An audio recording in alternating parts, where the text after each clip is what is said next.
La primera frase con P es pásele, pásele. Pásele, pásele. Viene del verbo pasar.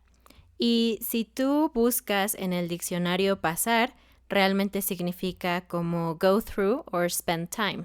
En esta situación, pásele, conjugado con forma imperativa para usted, significa entre, entrar a un lugar. O simplemente pasar tiempo en cierto lugar. Por ejemplo, esta frase es muy comúnmente usada por personas que trabajan en un mercado. Y como ustedes saben, como ya hablamos en uno de nuestros episodios sobre el tianguis y los mercados en México, hay muchos puestos diferentes de vegetales o de frutas o algo así.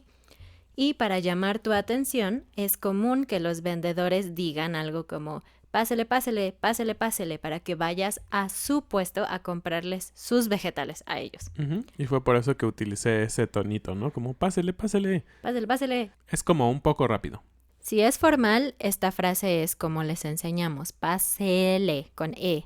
Pero si es informal, es decir, con tú, sería pásale. Solo cambia la E por la A.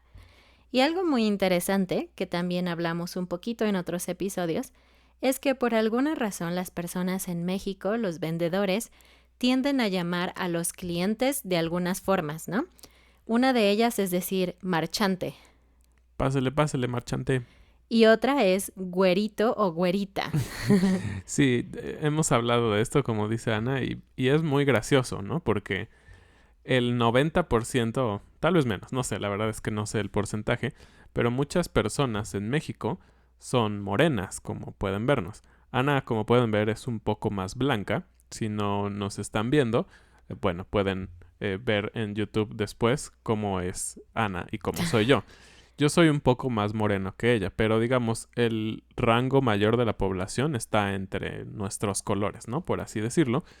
Y entonces no es tan común que las personas en México sean güeras o rubios, ¿no? Entonces es un poco extraño porque las personas en los mercados te dicen, pásele, pásele, güerito. Sí, es como cuando recuerdo la primera vez que fui a un mercado sola y me dijeron, pásale, güerita. Yo me quedé así de, ¿yo? Porque nadie me dice güerita, nunca. No soy güera, pero es una forma muy común. Así que si ustedes van al mercado y les dicen eso, tal vez ustedes son güeros, pero seguramente no les están diciendo eso porque sean güeros, sino porque esa es la forma en la que hablan las personas en México. Y la siguiente frase, porque son varias, así que vamos a apurarnos. La siguiente frase es pásele a lo barrido.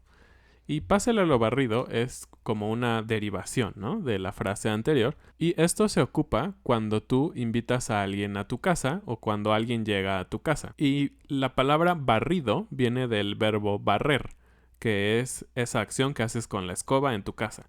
Y simplemente lo que quieres decir es pasa a mi casa, que puede ser que no sea la más lujosa, la más bonita, pero está limpia y es un placer recibirnos. Aunque es una frase muy muy antigua, la verdad se sigue usando hoy en día y creo que ya no es con el uso o la tendencia que se tenía del pasado, de que antes pues las casas se ensuciaban mucho porque afuera no había pavimento, simplemente había tierra, ¿no? Entonces entraba mucha tierra y todos los días tenías que barrer para tener limpia tu casa. Entonces simplemente ahora es como un dicho común entre las personas decir pásele a lo barrido. Y la siguiente es la palabra pedo. Como ustedes saben, nosotros no decimos groserías. Y la palabra pedo como tal no es considerada una grosería en español, pero sí es considerada muy informal, incluso puede ser vulgar.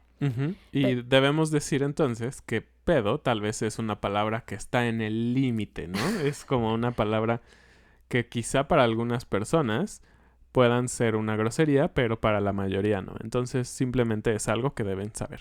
Sí, quisimos incluirlo porque es tan común en español.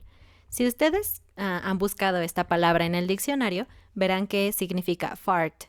Pero no solamente eso en México, sino que también puede significar otras cosas dependiendo del verbo con el que se usa. Por ejemplo, con estar pedo significa estar borracho. Tener pedos no significa to have farts, significa tener problemas. Aunque también puede ser si tienes problemas intestinales, pues tienes pedos, ¿no? Entonces, un pedo puede ser un problema.